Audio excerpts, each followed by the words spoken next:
Welcome to another edition of 42 Straight Years In. This is my crackhead update. In my last video, I spoke on a lady that was out in the parking lot. She's a registered nurse at Baylor Hospital, and she was naked smoking crack.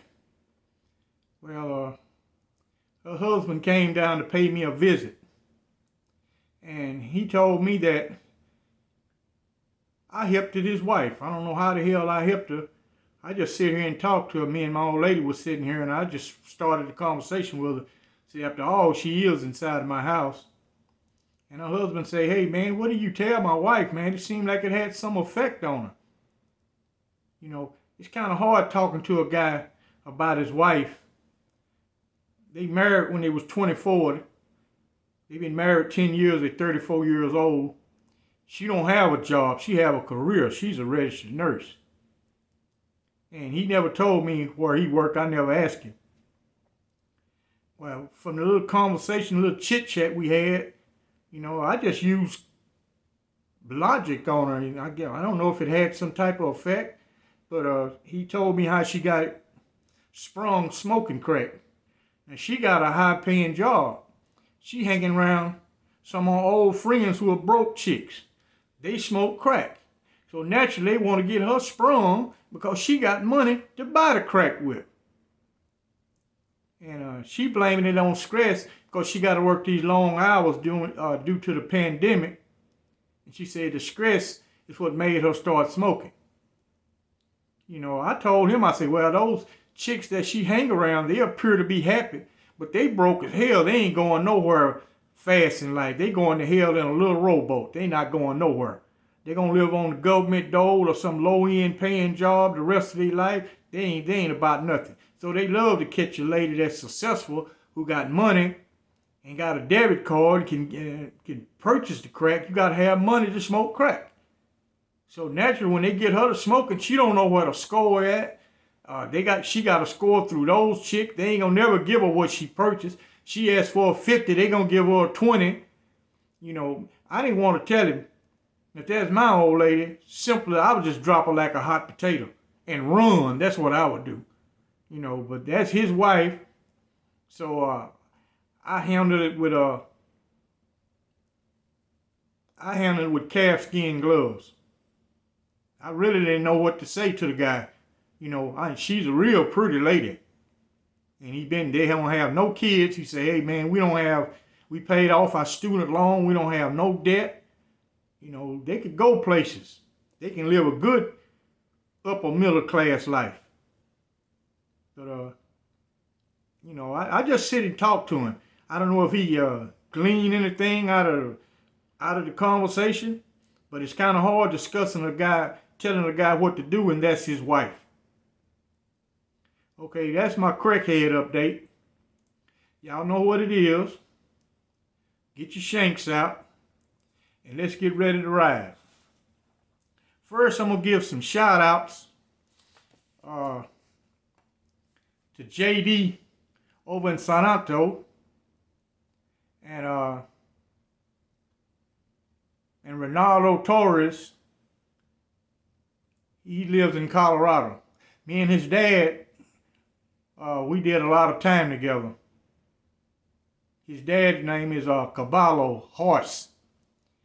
He had a turn of bad luck. He served 38 years on a life sentence. And since he's been out, he got caught up with a drug case, picked up a new felony. Now he's back in prison.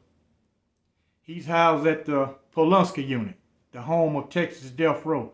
That's his prison of assignment. Now, really, he's between a rock and a hard place. But you don't know how a parole board gonna look at things. First problem is, the first thing he must do is the new sentence that's ran concurrent with the life sentence. You gotta serve time. You gotta serve the required time on that sentence to be eligible for parole. Once he become eligible on the concurrent sentence, then he'll start coming up on that sentence and the life sentence all combined together.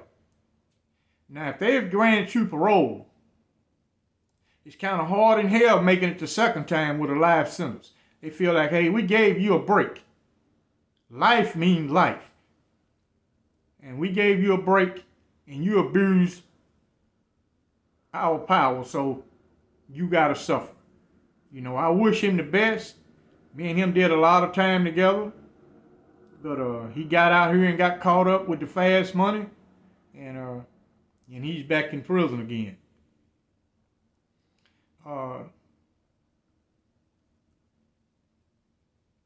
Well, once at the Pulaski unit, I was sitting there. I had just got my cigarette and weed shipment in. So it was a nice, beautiful day. Everybody went out to the rec yard. There's a couple more people left in their cell. So I said, well, this is the perfect time for me to break my package down, roll some cigarettes, roll some joints, bag some weed up and weigh it, and don't be disturbed. There's always somebody coming up to my cell wanting to make a deal on something. Always. If I'm in the housing unit, well, it's going to be guys coming up to my cell wanting some type of deal, wanting weed or wanting cigarettes, or hey, let me rent your cell phone, or they want something. So on this particular day, I normally check the cell search roster.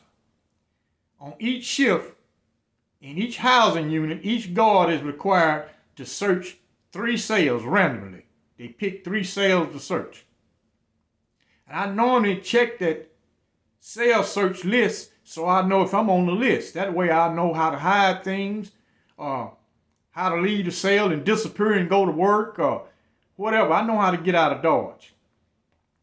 On this particular day, I don't have no one holding jiggers for me. And this is Pulaski is one of the newer prisons, and the doors are electric. It's not like at an old prison where they open the door and they got to open with a key. These doors are electric. But if you know that sound, you can hear that door opening. And I'm listening at Magic 102. I got my big boom box going. I got newspapers spread on the table. I got a pile of tobacco on one side. I got a pile of weed on the other side. Man, I'm just rolling my ass off. And I'm in a zone, rolling. I know anything, here's a young correctional officer standing right inside of my cell looking at me crazy. He done sneaked inside of the cell, but he didn't sneak, I didn't hear him. He done came inside of the housing unit, came inside of the pod. I don't hear him. He done opened my cell door. I still didn't hear him. And here he is standing in my cell, standing right there, 2 feet away. I said, I'm saying to myself, oh shit. What I'm pissed off about, I said, here I am, a veteran, and I'm letting this young rookie walk right up on me with contraband. So he looked at me and said, hey man, what the hell you doing?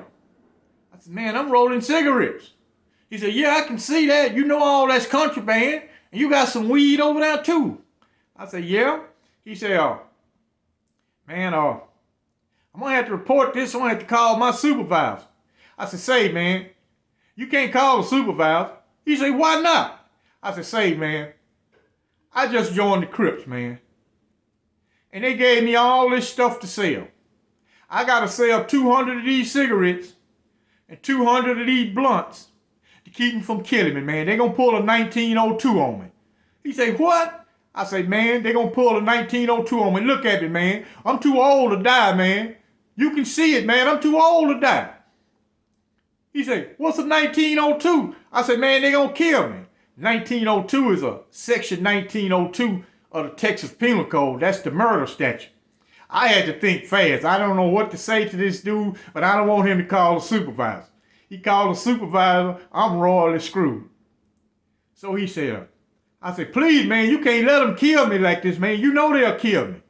He said, man, yeah, I done heard about the Crips, man. They real violent at this prison. I said, yeah, man. I said, they just recruited me, man. If I don't sell 200 cigarettes and 200 blunts, man, they gonna kill me, man. I said, I'm gonna leave in a pine box, man, and I'm too old. I don't want to die, man. I'm too old to die. He said, say, brother, don't panic. Don't panic, man. We can take care of this.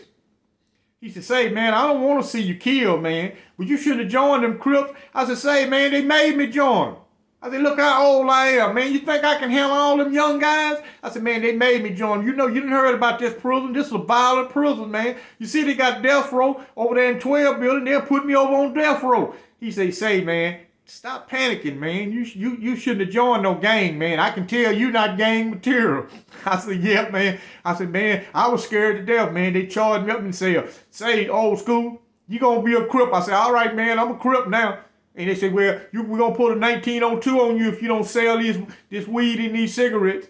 And so I said, okay, man, I'll sell the weed and the cigarettes. So I got to become a Crip now. And I can't become a Crip unless I sell all this weed and tobacco, man. And you know it's hard on the pimp around here, man. And I don't want no trouble. He said, don't worry about it, brother. You ain't got no trouble, man. He said, man, but you got to start paying attention, man. I walked right in here, man, came right in this cell. He said, man, what make them want to recruit you? You don't even know how to hold jiggers, man.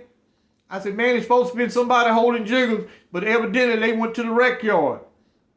He said, hey, brother, you can't be getting caught slipping. He said, you lucky I ain't got my another correctional officer with me. I had to report this. He said, I can't show favoritism to inmates. I said, brother, I sure appreciate it, man. I said, man, because I don't want that 1902 pull on me, man. He said, you got any contraband in here beside that contraband on the table? I said, man, I got some towels and stuff. He said, well, give it here, man. So he wrote down in his law book that he confiscated some towels and an extra sheet out of my cell. And he locked the door and left. Man, about 2 weeks later, I'm coming in from work. He would see me up in one building. That's where the warden office and the administrative office is located. That's where I work at. And he'd come by and hit me up with the deuce.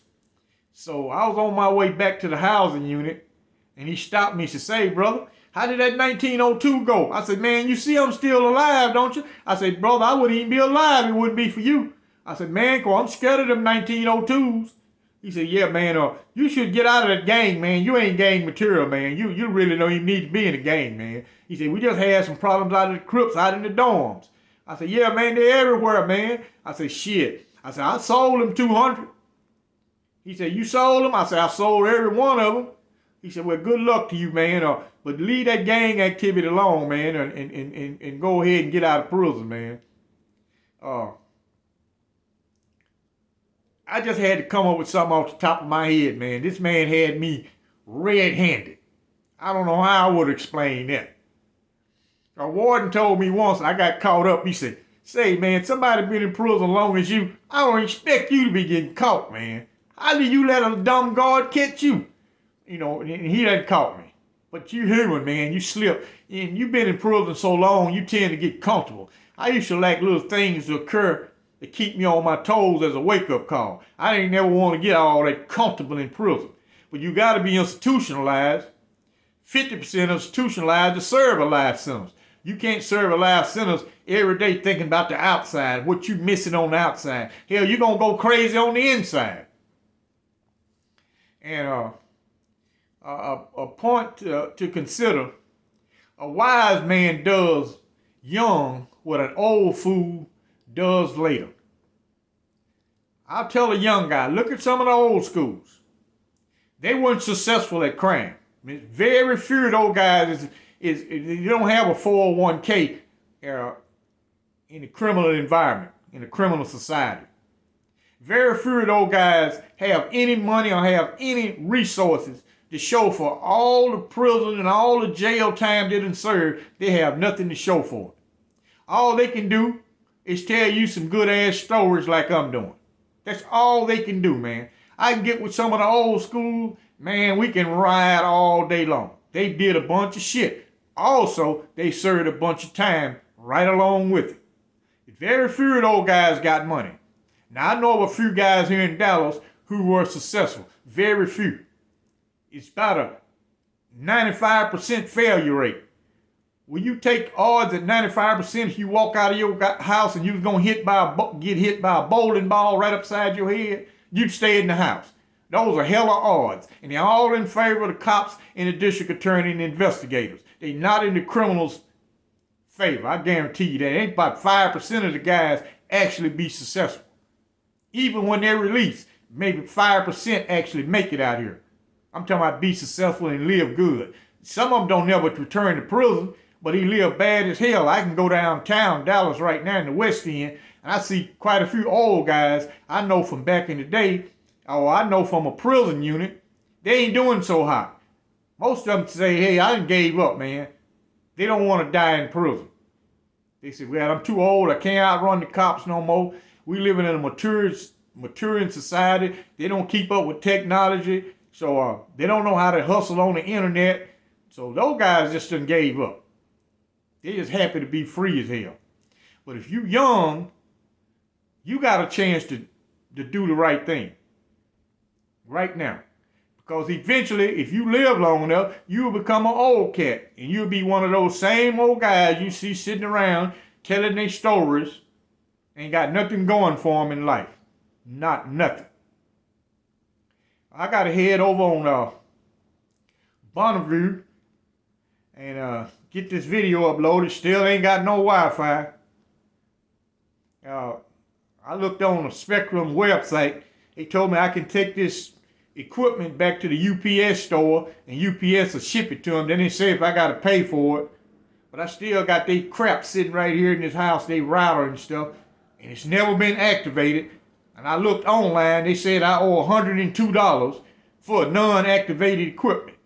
I want to throw this shit in the trash so bad, but one subscriber told me, hey man, they'll probably send you a $1,000 bill for destroying their equipment. So I still got their crap sitting here. Y'all keep your shanks ready. We may have to ride at a moment's notice. Like and subscribe. And I thank you for watching.